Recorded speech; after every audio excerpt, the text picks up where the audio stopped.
Hi, it's Dwyer, gamblersadvisory.com, dwyervip.com. Remember, the opinion you should follow should be your own.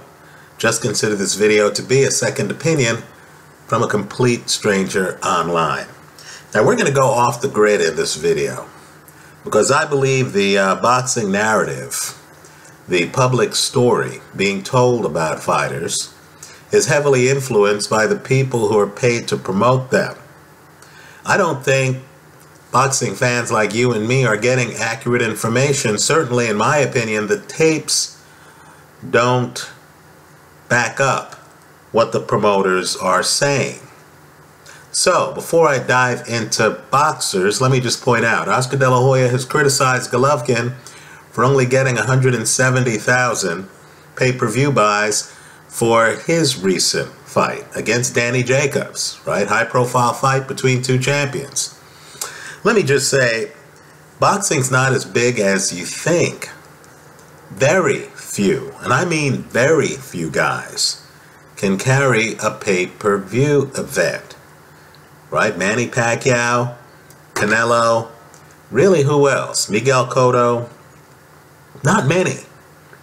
Not many, right? Elite heavyweights, okay. But this idea that every fighter out there is supposed to carry their box office weight in pay-per-view events hasn't been borne out over time. Let's remember, Floyd Mayweather's former manager has said that Floyd couldn't attract flies to a dumpster before he fought Oscar De La Hoya, right? You know, you have a lot of fighters out there who are, you know, in that 100,000 to 200,000 pay-per-view range, who don't capture the public imagination until a big fight like De La Hoya, Mayweather. What I want people to do too is to look back at the pay-per-view numbers on Bernard Hopkins against Roy Jones, right? Two Hall of Famers. Just go back and look at the pay-per-view numbers in general. I hope fighters figure out that pay-per-view could be a career killer. What were the pay-per-view numbers for Andre Ward against Sergey Kovalev, right? I believe we get suckered when we see that rare mega event, Manny Pacquiao, Floyd Mayweather, right, where the guys are off the page, or you see a guy who has real pay-per-view clout in fight after fight. Oscar De La Hoya in his prime, Mike Tyson, Lennox Lewis, right? My point to you is those guys are the exception. They're not the rule. If you're a young fighter on the way up in your prime trying to make a name for yourself, rather than have your fight before 170,000 pay-per-view fans, why not have it on free TV? Isn't your legacy more based on you being seen by the public than it is you getting paid by 170,000 people, right? So I do hope more of these fighters show up on free TV, right? I noticed a bunch of fighters, Mikey Garcia recently, are being openly critical of pay-per-view because they understand that there's a high cost for being on pay-per-view, right? That Andre Ward, Sergey Kovalev fight, had it been on free TV, could you imagine the numbers? Think about the rematch. If people saw the first fight live, if they didn't know who Sergey Kovalev was, and they see him deck Andre Ward, and Andre get off the canvas, and you have the controversial finish that you had, where we're all debating who actually won that fight, I'll tell you what, that rematch would be a blockbuster, right? As it is, I'm just telling you, a lot of the public doesn't even know the first fight took place. Look at that pay-per-view numbers. All right, now let's be way off the grid here. I think there are many fights that are mispriced based on the hype. Today is March the 30th, 2017. I'm looking at the betting lines and I'm astonished, right? I like Kovalev at a plus 125. I'm going to disagree with people like Abel Sanchez here. Right? You give me Kovalev, who I thought won the first fight. Right? I thought he won the first fight by at least a couple of rounds. And I'm being generous, right? I didn't see the big second half comeback. I saw Andre Ward look better in the second half than he looked in the first half, but that didn't mean he dominated the second half to me. So you're going to give me better than even money odds on the guy I think has more power, who actually won the first fight and feels robbed and has a point to prove and has a chip on his shoulder? No need to put a bow on the package. I'll take it. I like Kovalev at a plus 125. Then, of course, the line that's really a head scratcher for me. You mean to tell me in 2017 I can get Vladimir Klitschko at a plus 175? What? Who's he fighting? His brother? What, is Lennox Lewis back in the room? Folks, there's not a heavyweight out there right now.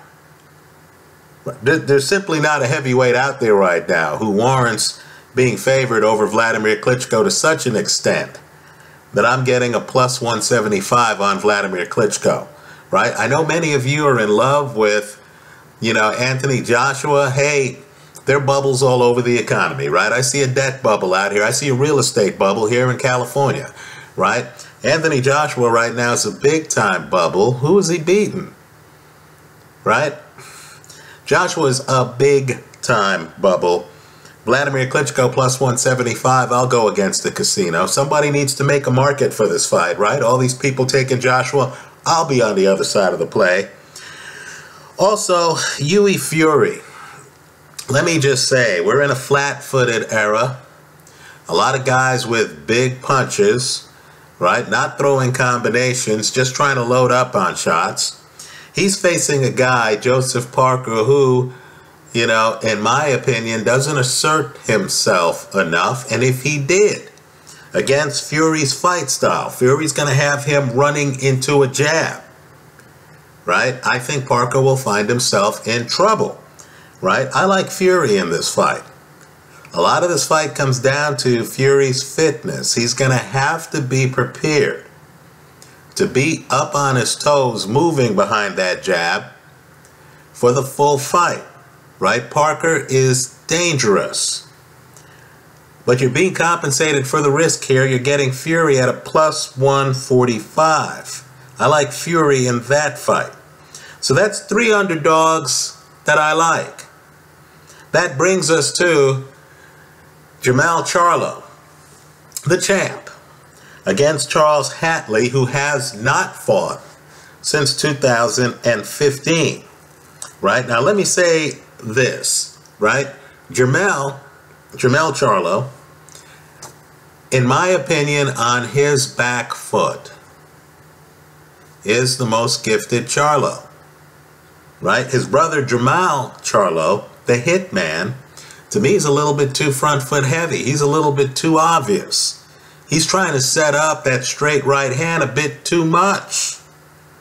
Right? I wonder what happens when he's in the ring with the guy who can create distance and movement. Now, let me say this, though, about Jermell Charlo. And Jermell Charlo beat people like Vanis Martirosyan.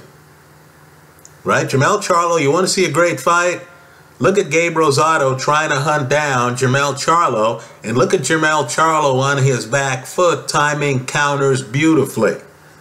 Right? That counter left hook, folks, that's beautiful. Here's the problem I have with Jermell Charlo. Here's where I break from the public. He fought a guy, John Jackson. I believe it's his last fight. John Jackson is the Hawk, Julian Jackson's son. Right? John Jackson was beating up Andy Lee and then got caught and dropped and stopped in a key fight that could have changed his career. Well, he decided against Jermell Charlo in really a Jimmy Young type move, right? This is a move where a fighter outthinks the other fighter. He decided to be on his back foot, right? He comes out, he's on his back foot, he comes forward on occasion, he's throwing hooks to the body, then he gets back out on his back foot and he's moving around the ring. Now, I know officially Jermell Charlo won that fight by stoppage, right? He hits Jackson in the eye. Jackson might have had a damaged eye or blurred vision. He goes to cover up the eye. He stops fighting for a second. Then he gets caught with the other hand. Okay, he gets stopped. That's a stoppage. Legitimate stoppage. I know knockouts cause amnesia. But what I want you to do is to go back and look at that fight. That's the blueprint on how to beat Jermell Charlo. He's getting spanked, folks. He's getting schooled. Right? I'm surprised someone from Jackson's corner doesn't go over to Charlo's corner between rounds to collect tuition. Right? Jermell Charlo dominant on his back foot against plotting types who are trying to cut off the ring on him. Right? Gabe Rosado, in my opinion, looked shaky.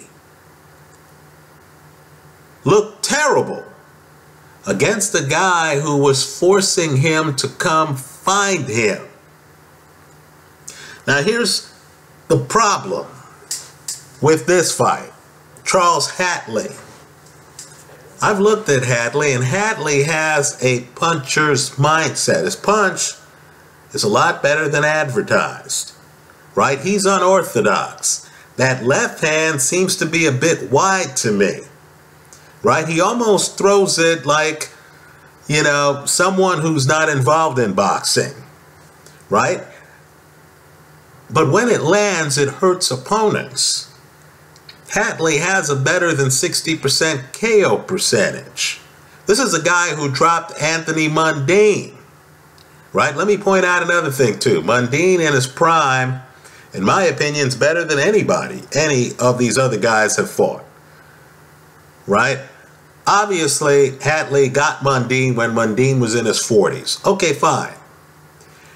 But I wonder if Hatley can adjust his game to the point where he can move around the ring like John Jackson did against Jermell Charlo.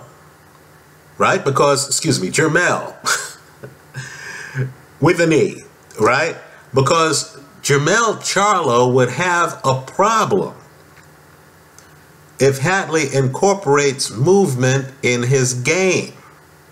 Now, Hatley, unfortunately, is a little bit too tethered to the pocket. Let me also point out that the trainer for Jermell Charlo also trains Errol Spence. And apparently Errol Spence has sparred extensively with Charles Hatley. By the way, to the Kell Brook crowd, let me just say, you should be concerned that Errol Spence is spending his free time sparring with guys in title fights at 154 pounds. One weight division up from where he'll be fighting Kell Brook. Right? Kell, I don't think you're going to win that fight. By the way, I should have put that fight on my list of suspected upsets. Right? Let me just say this, though. The trainer, right? This is Charles's trainer, who's also Errol Spence's trainer, claims that Errol Spence dominated Hatley to such an extent that they decided not to spar anymore with Hatley because Spence wasn't getting enough out of the training. Let me just say this. Hatley, and I'm impressed by this, Hatley's response is, hey, wait a moment. I have the videotapes. Right? To me, serious boxers look at themselves on film. And Hatley's saying, whoa, wait a moment. Errol Spence didn't dominate anybody. Right? I've sparred with them many times. I have the tapes. You want to see the tapes? Come by my facility and I'll show you the tapes. Right? Hatley obviously thinks that he held his own against Errol Spence. Hatley's been in with elite sparring partners. We'll just put it this way. Right? And Hatley, to me, is the kind of unorthodox guy. Fighting a champion in Charlo who only has 13 knockouts. Right? Hatley's a guy who could give him problems. Right? After I saw Charlo in his fight against Jackson, I vowed to myself, the next time this guy fights, I need to find out what the odds are. because whoever fights him is going to be a live underdog, right? I hope Hatley and his trainer have figured out that the movement that John Jackson, who was ahead on the scorecards at the time of the stoppage, threw down on Charlo completely destabilized him. Understand, guys like Vanis Martirosyan were trying to cut off the ring on Charlo, right? Charlo's great when you're hunting him down. He doesn't have to go looking for you then. You're right here. And he can, on his back foot, load up on counters. And he's vertical. He can duck down under punches and stuff like that.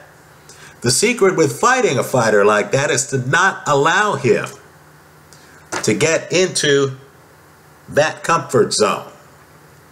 So the bet I'm recommending here is I like the underdog, Charles Hatley. Why? Because Charlo looks to me to be vulnerable when he's not in his comfort zone.